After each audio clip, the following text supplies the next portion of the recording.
ভোটের আগে হাবড়ায় বোমা উদ্ধার, চাঞ্চল্য এলাকায়। দ্বিতীয় দফার ভোটের ঠিক দুদিন আগে উত্তর 24 পরগনায় হাবড়ায় উদ্ধার হলো 8টি সকেট বোমা।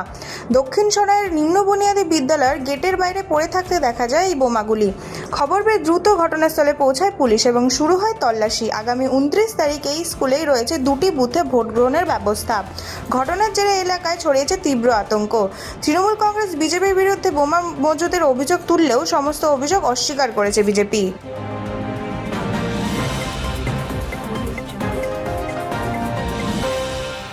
বেহালায় অমিত শাহের রোড শো। দ্বিতীয় দফার শেষ ভোট প্রচারের দিনে বেহালায় শক্তি প্রদর্শনে নামল বিজেপি।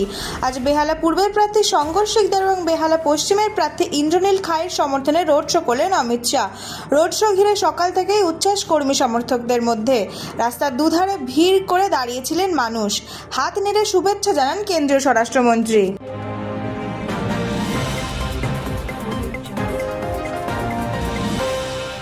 ভোটের আগে কড়া বার্তা, পুলিশকে শাসনে গ্রেফতার তৃণমূল কাউন্সিলর। দ্বিতীয় দফায় ভোটের মুখে আইন শৃঙ্খলা রক্ষায় কড়া পদক্ষেপ প্রশাসনের। পূর্ব বর্ধমানের তৃণমূল কাউন্সিলর নারগোপাল ভগতকে গ্রেফতার করল পুলিশ। অভিযোগ, গত 24 মার্চ বর্ধমান থানার পুলিশ ও কেন্দ্রীয় বাহিনীর সঙ্গে কথা কাটাকাটির সময় পুলিশকে শাসান তিনি। সূত্রের খবর, সম্প্রতি জেলায় পরিদর্শনে এসে মুখ্য নির্বাচনী আধিকারিক মনোজ কুমার আগরওয়াল কড়া নির্দেশ দেন। এরপরেই নড়েচড়ে বসে প্রশাসন এবং গ্রেফতার করা হয় অভিযুক্ত কাউন্সিলরকে। ভোটের আগেই ঘটনায় রাজনৈতিক মহলে শুরু হয়েছে জোর চর্চা। পাশাপাশি আইন ভাঙলে কড়া ব্যবস্থা নেওয়ার বার্তাও স্পষ্ট করে প্রশাসন।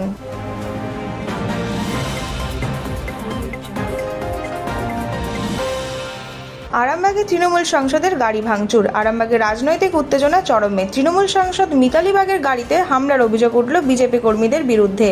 জানা গেছে, অভিষেক বন্দ্যোপাধ্যায় সভায় যোগ দিতে যাওয়ার পথেই হামলা হয়।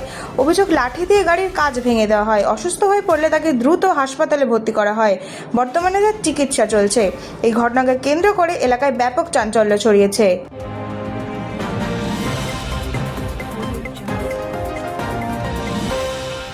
হরিণঘাটা সভা থেকে বিজেপিকে তীব্র আক্রমণ অভিষেকের। হরিণঘাটা নির্বাচনী জনসভা থেকে তৃণমূলের সর্বভারতীয় সাধারণ সম্পাদক অভিষেক ব্যানার্জির গলায় শোনা গেল কড়া বার্তা। তিনি বলেন, এই নির্বাচন বেঈমানদের উচিত শিক্ষা দেওয়ার ভোট।